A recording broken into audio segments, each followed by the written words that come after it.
Welcome to PhilosoMe Talk Show. I'm your host, Antoine Lyde. I'm here with another historic figure in the city of Florence, South Carolina, Miss Latoya Lane-Milo. Thank you so much for being here and the opportunity to be a part of history for real, because you own the first black-owned or minority-owned urgent care in the history of the city, correct? Correct. Man, we about to get into it.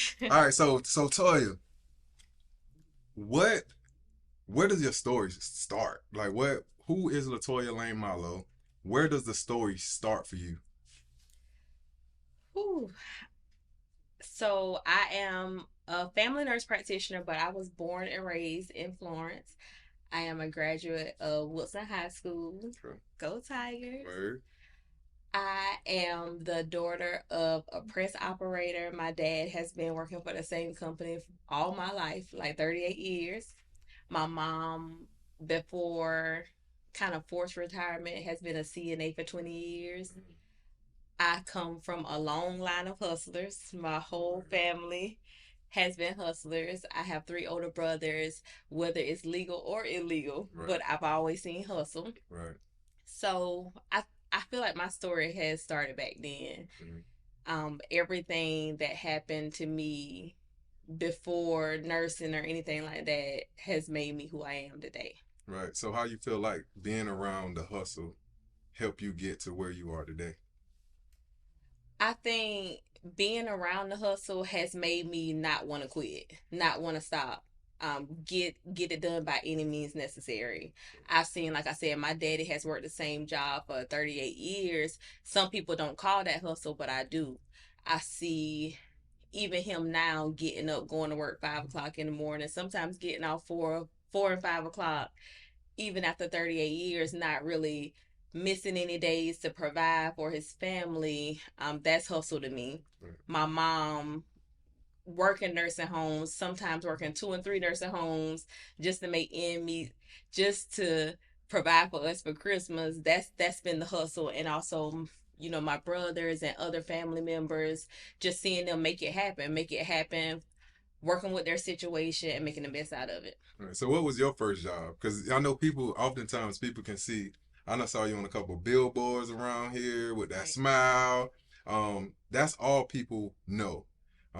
But I also think it's important for some people to really know like what things be starting at. So Right. what was your first job? So my first job was Sonic. I Word? You had on yeah, the skates? I did. Word? So back then, skates were actually required. So I was a car hop. I used to skate. I actually worked at Sonic for 6.5 years, and then I went on to work in a call center for 6.5 years. I Dang. did. So you had any falls or anything with the Oh no. car? Now that was my number one rule. I would not fall. I might push somebody down or throw my food down. I might like catch myself on a car, but no, Word. I don't fall. Word. So what made you decide to get into the health industry from Sonic to the call center? Um, what and you anything else you feel like you've done that led you up to the health? I did. So the healthcare industry is a lot of customer service, but let me just tell you my journey. Okay. So I started Sonic at 15. I worked at Sonic, used to make tips. That was my hustle. Like I didn't even really worry about the paycheck. I just wanted to work for the tips. Right. So then I feel like that put a lot inside of me as far as like you got to get it by any means necessary. Like get this tray out, go smile, Right. and be your best self so you can make your tips. Right. Even at when I went to Assurant, I was on doing customer service calls there. Even there, I aimed to be the best. So I wanted to make QA because we would get awards for it. I actually didn't go into nursing until I was 28 years old. Okay. I got pregnant at 18. That was when I was graduating high school, and I didn't really have a passion for anything. I didn't know what I wanted to do. I just knew that I needed to do something. Right. So I actually went to school for welding. Word. Yeah, so I was actually a welder. Dang, nobody would ever think that. Yeah, I was a welder. It was just me and my son at that time. So I felt the need. I was like, listen, I got to make it happen for my boy. So I went to school for welding. I found out real fast I am not a welder. Like I am not a welder. It's too hot. Yeah. I used to like wear my hair in crimping waterfalls, and you can't do that in that heat. So that's when I was like, let me go back to the drawing board, and I decided to go for nursing. Okay, so what was your journey like from being in the nursing school, becoming a nurse under someone, and then you deciding I'm about to do my own thing? You know, what was that journey like, and what was that process like from you deciding I'm gonna open up this urgent care, I'm gonna open up urgent care, turning it from an idea to a actual thing. Like, what was that process like for you? So I actually recognized early that I wanted to be a business owner, but I wasn't even thinking about as far as being a nurse practitioner or owning my own urgent care. So just to be fully transparent, when I went through nursing school, I felt like it was an eye opener. It's one thing seeing disparities on TV or hearing about disparities, but actually living through it, it's a totally different ball game. So when I went to nursing school, I felt like I had to prove that I was supposed to be there. And I mean, I had to prove that I was supposed to be there. Word. Like I went through things that were unnecessary. I had to bite my tongue a lot. I had to turn my head away from a lot of things. Like I can remember when I went to nursing school, I was told to take my braids out my hair because it wasn't professional, and I could have fought that, but I knew where I was going, right. And I knew that if I just make it through, that I was going to make an impact. So going through nursing school, all of my teachers were nurse practitioners, and that's what actually introduced me to being a nurse practitioner. So once I became a nurse practitioner, I started working in an emergency room, and I still felt like I had to prove a lot. I still felt like I needed to prove that I was supposed to be there. So seeing just not only disparities on the patient side, but also feeling like there was a lot of me having to conform to actually feel accepted and things like that. So at that point, I said, you know what? I need to make a difference for not only myself, not only the patients, but also other healthcare workers who are coming behind me. Right. So tell us about a time when you felt like going through nursing school and having to deal with the things that you had to deal with, you felt like just quitting. And what do you feel like got you through that moment of, number one, I know it was hard. Right. Number two, you dealing with things that I would say is unnecessary. It's a lot of ego that's involved with it. You dealing with people who are dealing with real life, possibly life ending type of things. So tell us about a time where you just felt like, okay, I'm done with this, and what got you through to be a historic figure in the city. So third semester, I was taking med-surg 2. That was by far my toughest semester as far as out of the books. Academic wise, my fourth semester was the worst, but as far as like just dealing with different things, as far as like pressure, um, just dealing with things outside of the classroom, I feel like the third semester was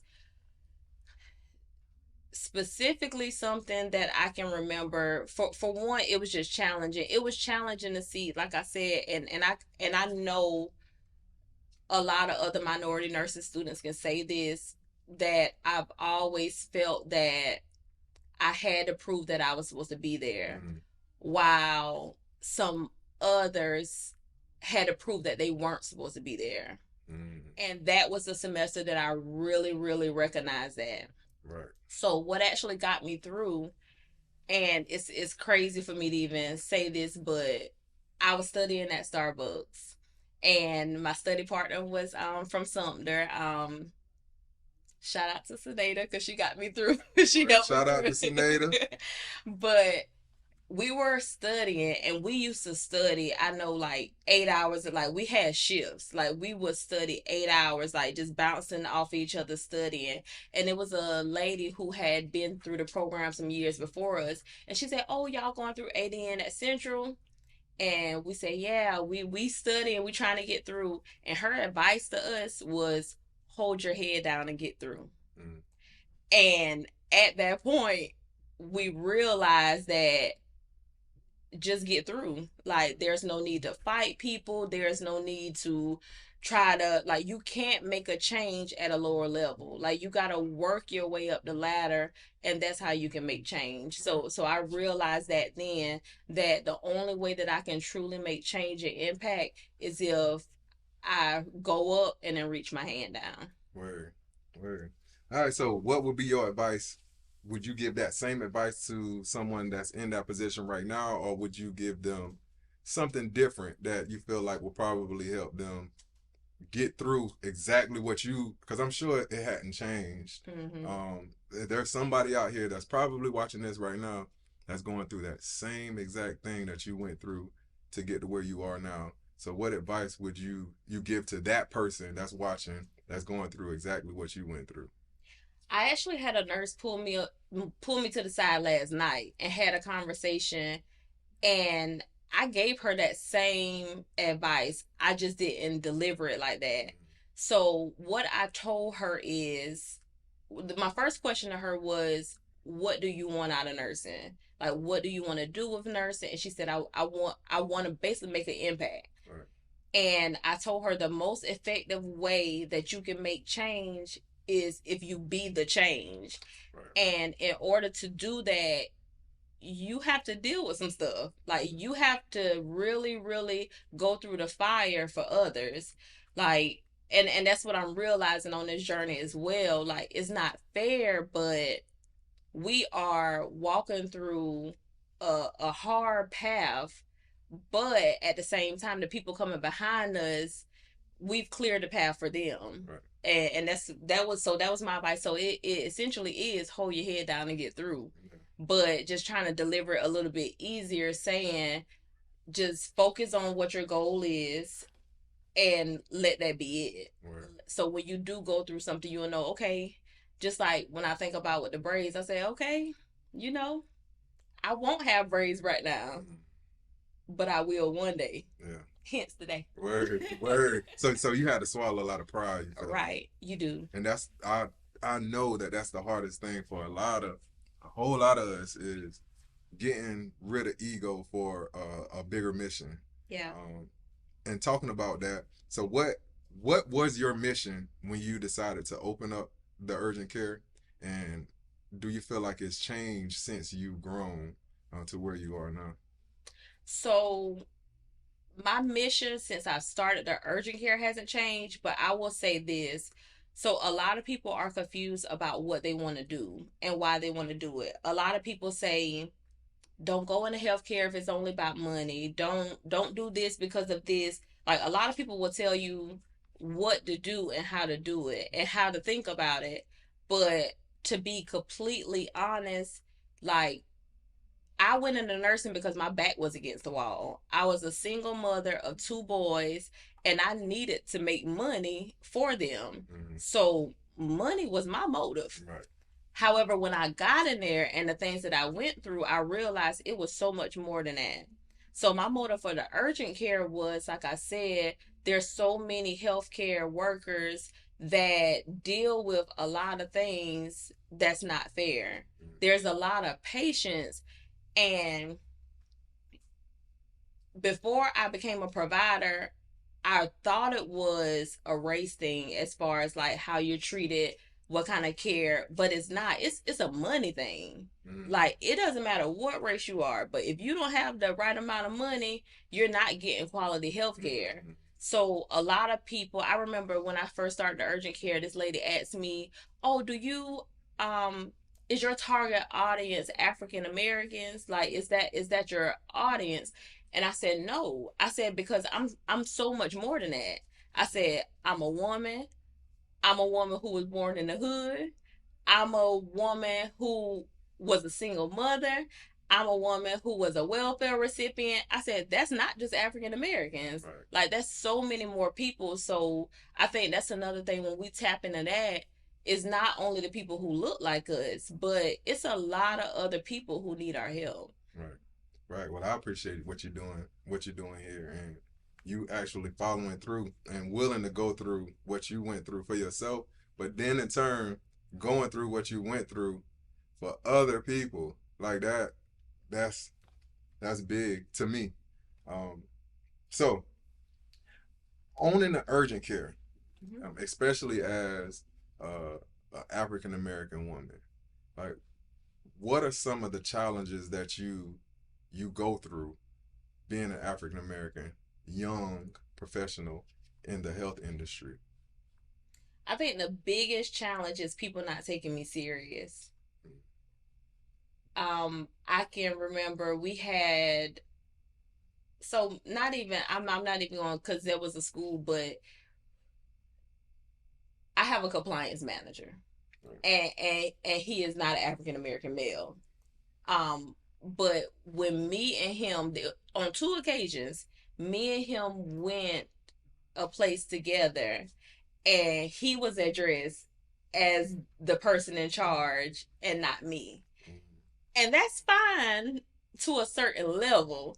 But even when we go talk professional or go somewhere, I have to really tell my story or tell this is what I am, this is who I am, this is what I do, this is what I've already done for somebody to even listen to me. So that's a big challenge.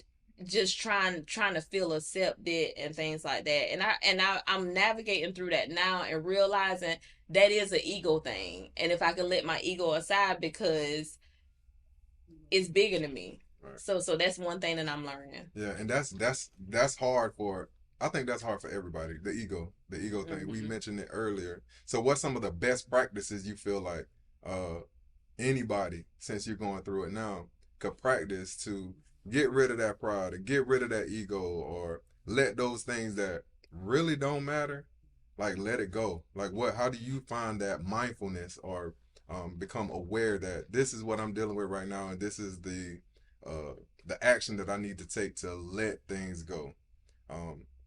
What are the best practices for it, you think?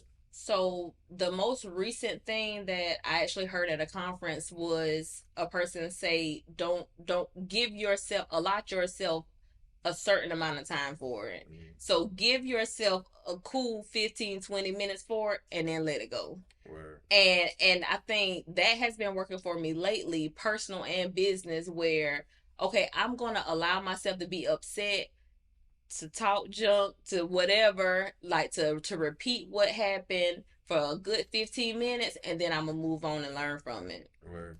Another thing that I would say is doing what you can do to build self-confidence, because if you have that self-confidence, you can reassure yourself, no matter how people look at me, I know who I am. Right. I know who I am, I know what I am, I know what I'm doing. So nobody can tear down your ego unless it's already down. Right. Yeah. That's real. That's real. And I know, do you feel like, because you are, like I said, I seen you on billboards, you kind of like you're a celebrity for real. And you probably won't think so. And they say people don't really feel it. Other people see it before. You like the eye of the hurricane. So everything going on around you and you grinding, you got your head down. Right. You know what I'm saying? Doing what you got to do. What's some of the things that you felt like you experienced when you recognize, like, dang, like I'm really out here and I'm really doing this thing? Like, what's one of the moments that you realized that I'm doing it? I think recognition, like when I was recognized for like the top 10 under 30 or 40 or something like that, like stuff like that. What? Yeah, I think I did, like it was like top 20 under 40. And just when people tell me, like, oh my, like people I don't even know come up to me in Walmart, like like, or when I'm out and people like are happy to see me. Right. And I mean, yeah, it's different, right? It's different. It's different. It's a little scary though, because I'm like, I'm just me. Yeah, yeah. But even in the office when people come here, like the surprise, and especially kids. Like I have a friend who her daughter saw me on the billboard and she was like, "Mama, I know somebody famous." See, that's what I'm saying. Yeah, for real though. Yeah, yeah. So it is, but I really don't like, even though all of it does feel good, but I'm not gonna say I don't like it, but it's just scary. It's just Yeah, it's different. yeah. I Yeah. know one moment that I was so proud to know you. I was out at Jazz on Dargan, and it was this lady.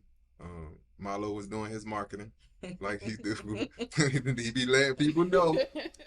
But it was this lady that said, she she had her husband going somewhere, some other place, and then she sent him to you, and you saved his life.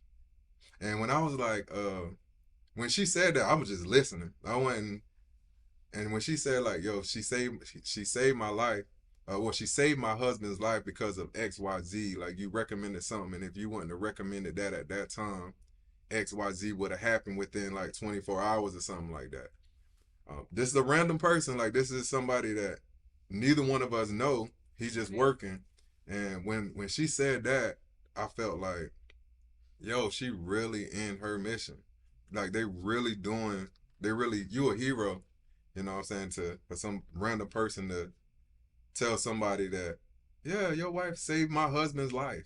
You know, and she went on about it for a little while, and I'm just thinking like, bruh, I can't imagine having my hands in something like that, or somebody really being able to say like, I saved their life, or I saved their significant other life. Like, how that make you feel knowing that you're a lifesaver?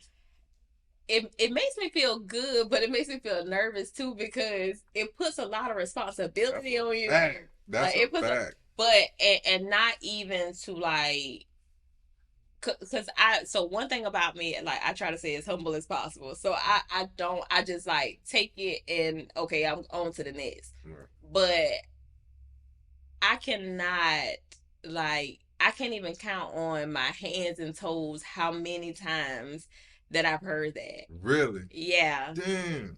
Yeah, but not only me, like even my other provider in the office, but Damn, that's crazy. yeah, like even before Gold Star though. But one thing about me is like I take this to heart. Like I take this to heart. Like this is so much bigger than just being a practitioner. Mm-hmm. Like it's just my life experiences. My life experiences has gotten me here, and I always go above and beyond. Like people may think, oh, well, it's your practice, so that's why you do all that. No, like even like we call our patients back after 48 hours of them being here, and a lot of people felt like that's just a marketing tool. Anybody who's worked with me at my last job, I was at another urgent care before, I kept a list of people who I saw, and I used to call my people back. Right. Like and that makes them feel so much better. So even working other people's jobs, like I've always gone above and beyond. Like even at Sonic in the call center, like that's one thing that I've always felt like I want somebody to treat me like this one day. I want somebody to treat my parents like this one day. So in healthcare or out of healthcare, I feel like you always should give it 110%. And that's the mindset. Yeah. Yeah. And that's what it is. Everything is about, I'm learning, is about mindset. And we kind of hit on it a couple days ago about mindset. What advice, because your mindset had to shift as you elevate, I'm learning, as you level up in life, the mind got to change. Mm-hmm. So what ways can you suggest for people to shift the mindset to get to where they desire to be? Read. That's a bar. That's a bar. You have to read. You have to read. You have to expand your network.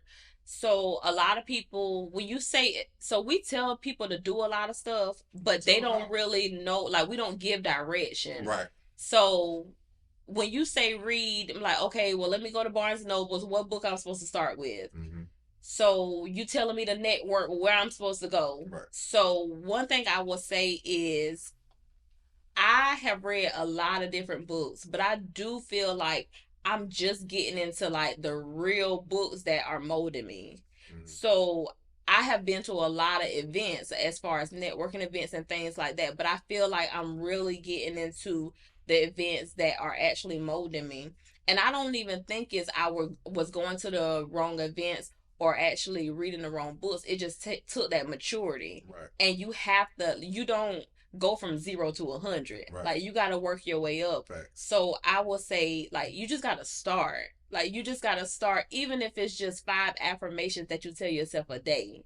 Like, I am smart, I am beautiful, I am confident, I can do this. Right. Yeah, I am an advocate for me and my community. Word. Like, just starting with just simple things. Like, don't feel like you have to be up to a level that somebody else is, because even me myself, I still look for guidance. Like, I mean, of course I still look for guidance because I'm still a baby in this thing. but I look for guidance to other people. I look for guidance to books, but and prayer. Right. Like, now I should have started with that because that's my plug. Yeah. Word. That's my plug, because that listen, I go in the closet. Word. I go in the closet. I wake up in the morning. So I pray daily. I pray hard. I fast. So that's my plug. Word. Yeah. So what's your favorite, what book? I ain't gonna say your favorite book. What book do you feel like you gained the most value from up to this point? So so the book that I'm reading now, it was actually suggested to me by a mentor, is Great CEOs Are Lazy. Okay. So this book is blowing my mind. Word. Like, because you hear the title, you're like, what? But this book is blowing my mind. And I just finished The Magic of Thinking Big. That Word. Book got, like, that put me in go mode. Word. Yeah. The Magic of Thinking Big and CEOs Are Lazy. Great CEOs Are Lazy. Great CEOs Are Lazy. Yeah. Word. It's good. It's good. I read it was a Donald Trump book I just read too, and that kind of put me in go mode too. Word. Yeah, Word. It did. It put me in go mode. So that's why I said the last few books that I read, I really feel like they have actually like shift my mindset. Yeah, I agree with you on that reading part. Yeah, because that, and for the people that's out there too, me personally, like when I say reading, sometimes I'm listening to the book too. Mm-hmm. You know, like audio books. If you can't find the time to sit and open a book and read, sometimes, bro, you can go on YouTube, and YouTube has audio books on there. Yeah. When you're working out, when you're driving, just like when if you're listening to the radio, you can listen to a book and gain information that can help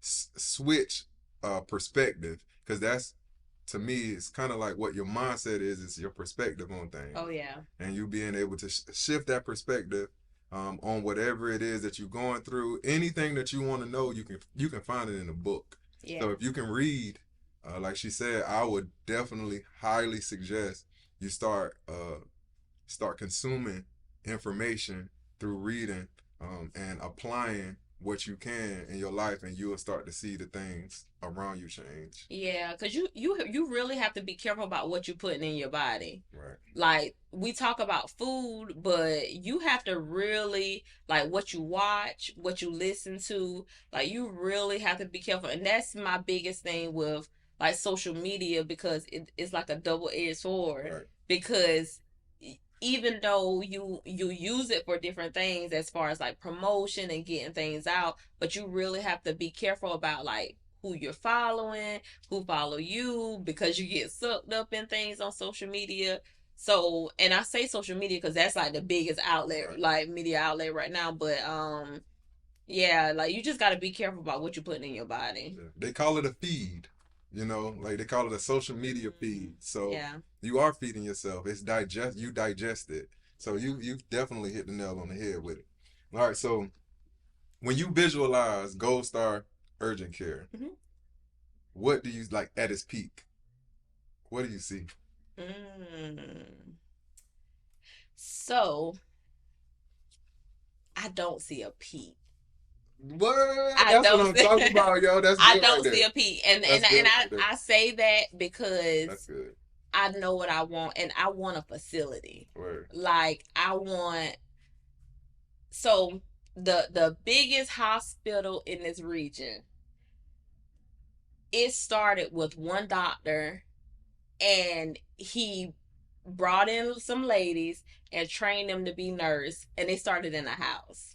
Word. And now that is the biggest employer, biggest facility in this region. What facility? What? It's McLeod. Oh, oh, yeah, word. Dr. McLeod. Dang, that junk started in the house. Yeah, the house by your bakery. Damn.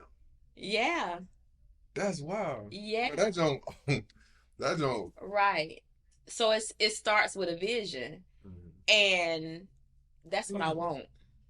That's what I want. Word. So, and I'm not saying I want to. I mean, I don't know. I don't know, because even if I don't see it, I feel like my generations will be able to see it. Right.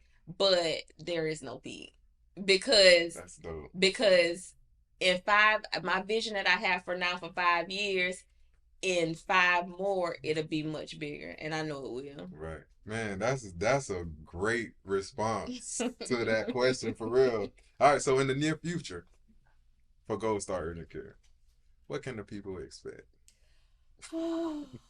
They can expect expansion, and they can expect. Listen, we have some exciting news. Not letting everything out right now. But we about to get an exclusive drop just now. We're not letting everything out, but I will say, like, you can expect something huge. Word. Something huge, like Word.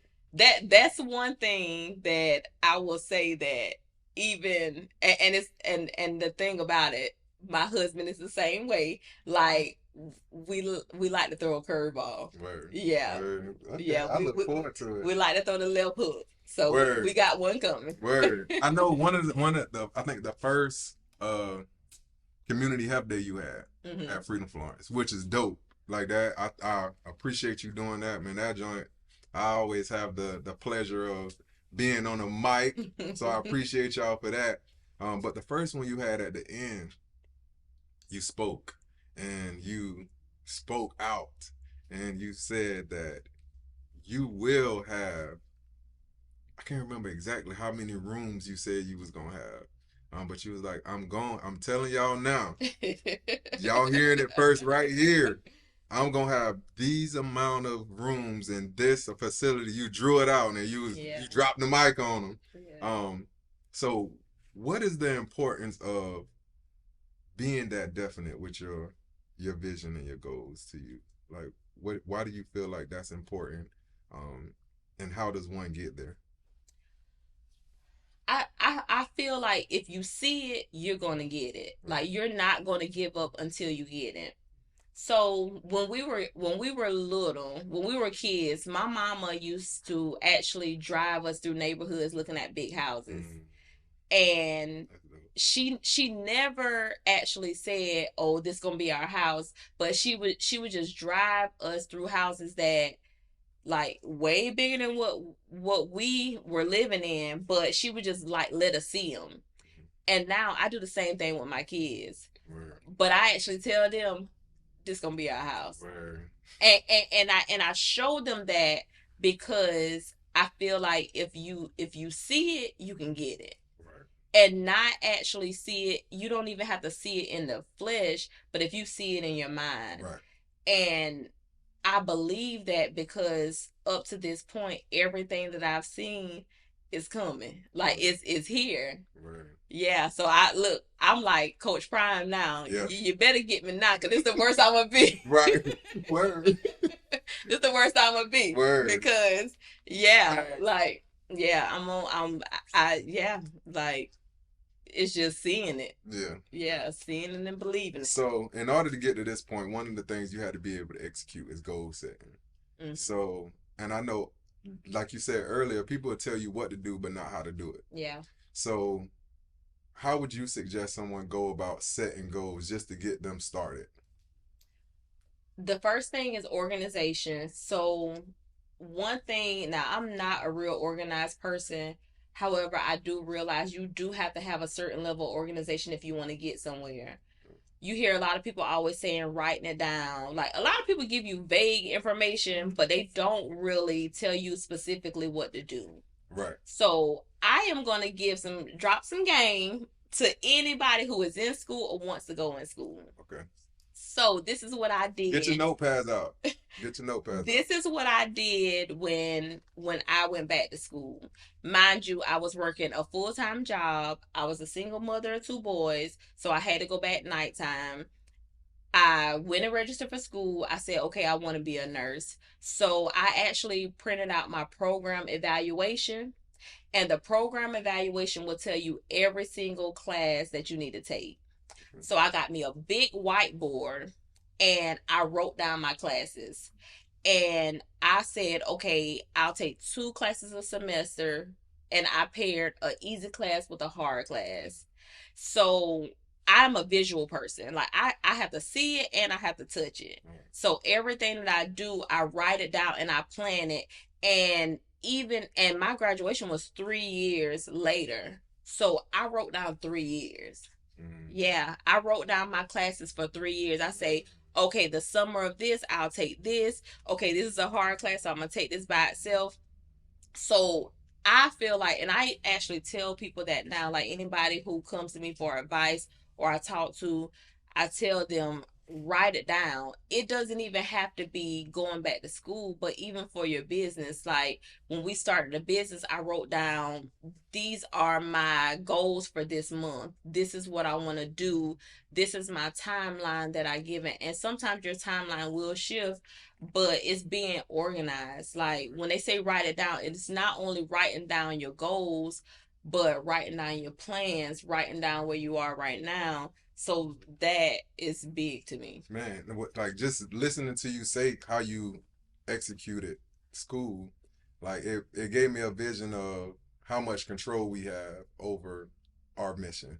So you writing it down for 3 years, pairing a hard class with an easy class, knowing what you're gonna do. Now, since it's like a blueprint to a house. Mm-hmm. You know, like you made it clear. You know, all your I's is dotted, all your T's is crossed, and now all you got to do is move your body. Right. You know what I'm saying? You got the plan, you got it written down, you see it happening in your head, so clear that you're able to articulate it in writing, and that plan is like a map. Now all you got to do is drive the vehicle. You know that the creator created. Right.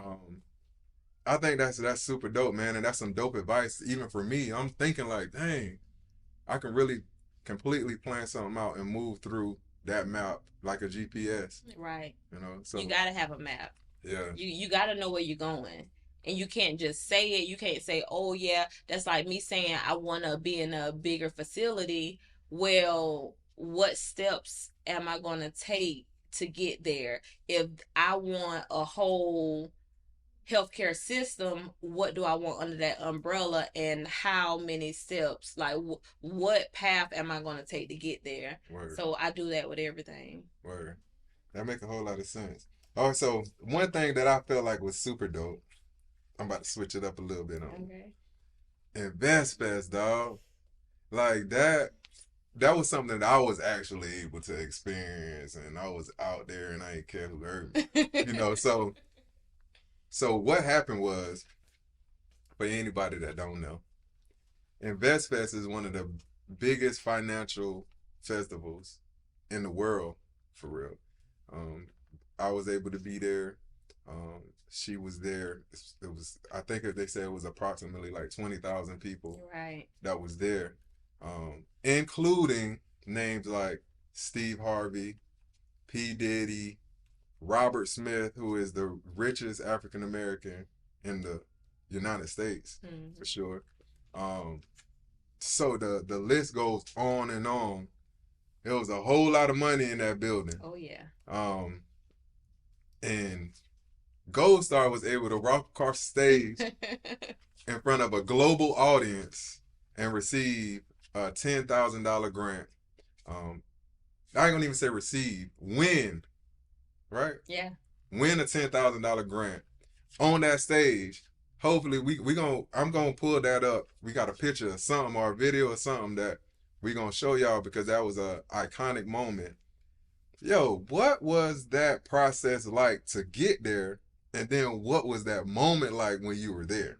Because I can only you can, and I think where is it? Lavonda. Lavonda. Yeah, from Revive. Shout out to Lavonda too from Timminsville. Yeah, she from Timminsville. She owns Revive Medical. Revive Medical. She walked across the stage too, so shout out to you too. But what was that process like to win an award like that? And then what was that moment like standing in front of 20,000 people with all the funds, all the success, and people looking at you as the number one recipient for a grant like that?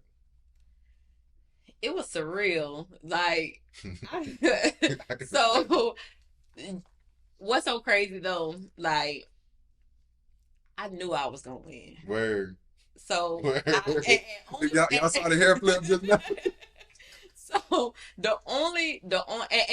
I'm saying like I didn't know, but the confidence in me, like I felt it. Right. Shout out to Healthy MD for making that happen. Yeah, for sure. Healthy MD. So Healthy MD created this grant because they basically got it out the mud.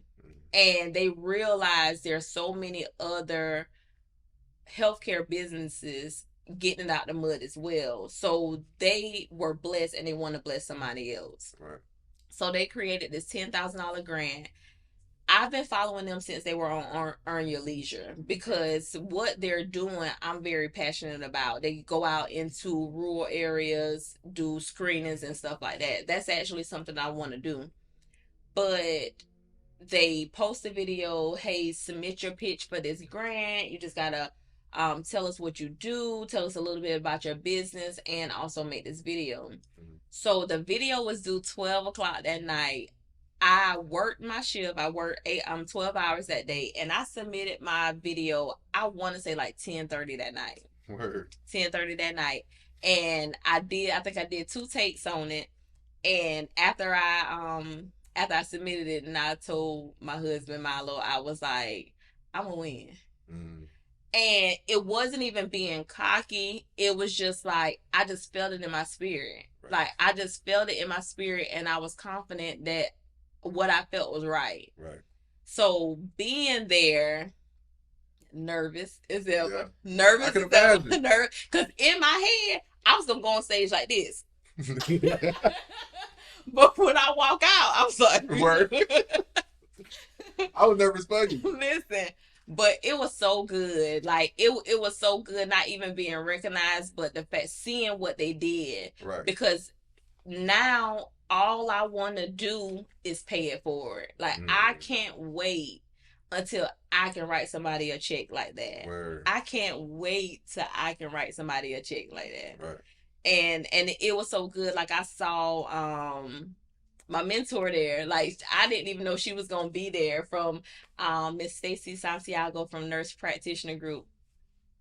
Complete blessing to me. Shout out to you. Complete blessing to me. Word. Like, complete blessing to me. But she was there, and it was just good. The whole weekend was good. What were some of the highlights for you? Because shout out to Troy and Rashad, man. Because putting that together, that was my first time being there, and it's a whole different feeling. It's a feeling that you can't explain being there. So shout out to Earn Your Leisure. We definitely gonna tag you in this, and Healthy MD. So what were some of the highlights for you being there, and how do you feel like being in those type of rooms will help those who are looking to get in those rooms, or looking for that mentorship, which is something I want to hit on with you too, and the importance of that. So what were some of the highlights for you during that time? So the first, we from South Carolina. We don't see no stars. So that was the biggest highlight. I was starstruck. Walking around regular though. Right. Like right beside you. Right. Right. Yeah. Like seeing how basically they regular people. Like they're regular people. But I think the biggest highlight was actually listening to how raw those panelists was. Right. like how much of their story is really like we see the glamorous side, but they really are like chasing impact. Like they really are. Even Mr. Robert Smith, like even at his level, like all they want to do is help people. Like all they want to do is like I said, climb the ladder to reach back down. Right. My favorite panelist was, and I love everybody, but my favorite panelist was the guy named Humble. Right. Like right. I like him too. Yeah, like you can feel his passion. Sure. And that was huge for me. Yeah. Like that was huge to see that people, like I said, we see Instagram and stuff like that, they stunting and all of this, but the fact even with Earn Your Leisure, like just thinking about the bigger picture, how they reach back down, because that was a room that a lot of people would have never been in. I know I wouldn't. Right. Like I would never be in the same room as like Kathy Wood. Like she's a billionaire, and like I said, like just being a woman, that's what inspires me. Like Mael from Mael Organics, like I love seeing boss women. Right. That's my motivation. Yeah, you definitely one of them for sure. So what's the importance of mentorship to the success and what you're doing, or what anybody what they're chasing? What's the importance of mentorship in your chase or your strive? Hopefully I'm using the right word. Your what's the word I'm looking for? Journey. Oh. Your journey to success. What's the importance of mentorship? I think mentorship is essential. And I think it's essential on both ways, because you gain power from being a mentor and you gain power from a mentor. So it's essential for me to have a mentor, because there's times that I'm at a crossroad and I don't know which way to go. So not saying that a mentor tell you what to do, but if it's been somebody who's already been at that same crossroad, they can say, hey, you can go left, but I'll tell you, I went right and it worked out for me. Right.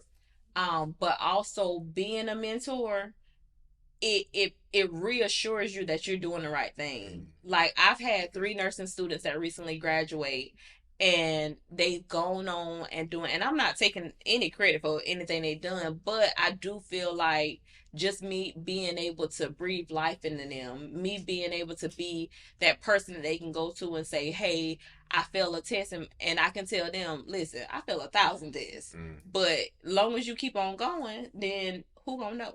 Right. But as seeing them graduate has pushed me, like, okay, like you doing something right. Like I remember when my girls graduate in May, that was a bad time for me. Like it was a very, like this year has been rough. This year has been rough, and that was a real bad time, even without anybody knowing what you're going through mentally. You can have some real dark days and still keep it pushing. But I can remember I went to Penning, and listen, my student, well, not my student, my worker, listen, I cried like a baby. Word. I cried like a baby because I felt like I had something to do with that. Like I had, even if it's just a little piece of it, I felt like I was help her, push her there. So that was like reassurance, like, okay, now go do it for somebody else. Yeah. So what you mentioned, what is success to you? You mentioned the failures, like failing, because I'm a believer in that too. Like ain't nobody gonna know if you fail if you keep going.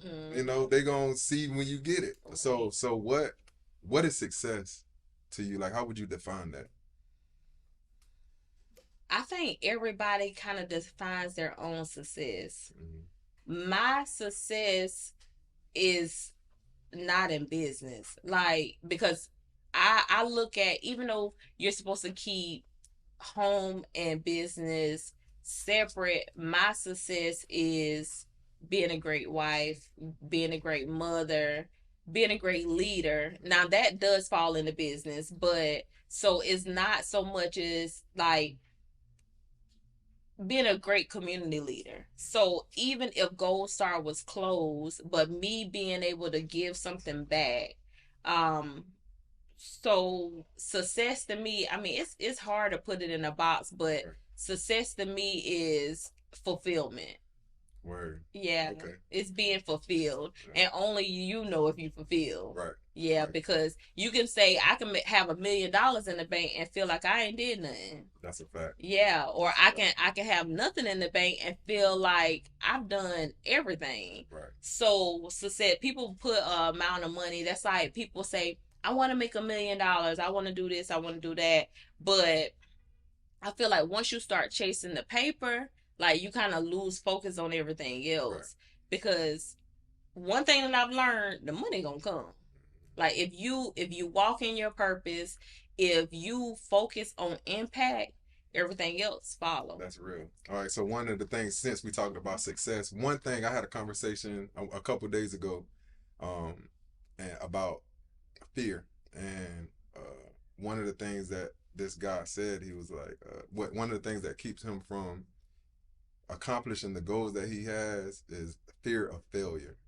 So what would be your advice to someone that says they feel failure, and it's keeping them from getting to where they desire to be?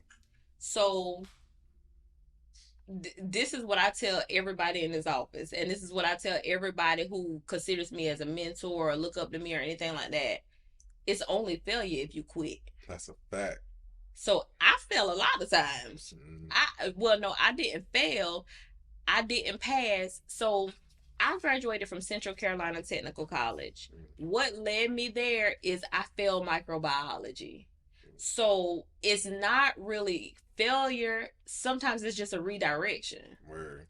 Because if I didn't go to Central, I wouldn't have gotten bridged into Francis Marion. And if I didn't go to Francis Marion, I sure would be no nurse practitioner because I would not be searching for no program. But so it's a mindset of how you feel, like how you take failure. Because if I fall down 10 times and get up one time, nobody is not going to remember that I failed 10 times. All they're going to remember is I got up. Right. So what I would say for anybody facing failure or can't see a way out, just sit, give yourself 15 minutes. Give yourself 15 minutes like, okay, I'm going to cry. I'm going to get mad. I'm going to blame X, Y, and Z for those 15 minutes and get back up and get to it. Word. Like, it's just redirection. It's not failure. It's redirection. That's a bar. That's a bar. Okay, I got one more question for you. Okay. If you can look back to your 18-year-old self and you can leave her a message, what message would you leave her? I would say now my 18-year-old self is so this is pregnant, just had a baby, and listen, sound like hard times to me. Yeah. I would tell her that you are gonna be all right. Cause my 18-year-old self was down, depressed. When I got pregnant, my son daddy left when I was 36 weeks pregnant. I had my son at 38 weeks. He didn't come back till my son turned 6. Damn. So he didn't. He never saw him. Like So he wasn't in jail. So that was a real bad time for me. And I couldn't see this Toya. I couldn't see this Sierra. But I will go back and tell her, pick your head up, because you're going to be all right. And you're going to make, you're going to be somebody who others look up to. And God is just putting you through this to be a testimony for others. Word. Yeah. Man, I appreciate you so much for all of this. Like, throughout the entire thing, it inspired me. So I know that whoever's listening, especially someone who's walking similar paths as you walk, I already know how impactful it's going to be for them to listen to somebody that's making it, that has visions, making things happen that she probably ain't even see. You know what I mean? Like that, I feel like that's what you and y'all doing, man. It's so it's kind of like unexplainable the feeling to know y'all. You know, like just to be able to sit here, to be able to kick it and laugh and just have the relationship that I have with y'all. Um, like you never sit and think that somebody close to you gonna be doing something like this. You know, so what y'all doing is super impactful in the city. You not only, this is not the only thing that you're in the community and you've been in the community. And I'm super grateful for that because that's what part of my purpose is to be able to develop the community. Um, so I appreciate what you've done. I appreciate what you're doing. You already know that I'm a call away. You know, Right. pull up game, be strong. Listen, I appreciate the support. For sure. Like day one, I appreciate the support. I appreciate the opportunity. Yeah. We are forever grateful. Yeah, for sure. All right, y'all. Thank y'all for being here. PhilosoMe Talk Show, the #1 show. We're gonna make this thing the #1 show. Shout out to Gold Star Urgent Care. What's the location of Gold Star? Give them a little bit of information on Gold Star Urgent Care. Gold Star Urgent Care is at 960 Pamplico Highway here in Florence, South Carolina. We are right across the street from MUSC Hospital. We are open all the time, and you would probably see me here. But we do telehealth. We see pediatric patients. Listen, anything you need, we can help you. Word. IV hydration. I've done the IV hydration. Yeah. Man, you need the Gold Star Urgent Care pendant across the neck. You know, young dog type energy over here. But thank y'all so much for being here. Thank y'all for tuning in. Be prepared for what's next for Gold Star Urgent Care. I'm super excited about what's next for Gold Star Urgent Care. Any last remarks that you want to give to the people before we end the show? No, just thank you. Y'all make sure y'all get some sweets from Courtney's Cupcakery. Shout out to Courtney's Cupcakery. Shout out to Courtney's Cupcakery. 288B South Dawgan Street. Right. All right, thank y'all. I'll see y'all soon.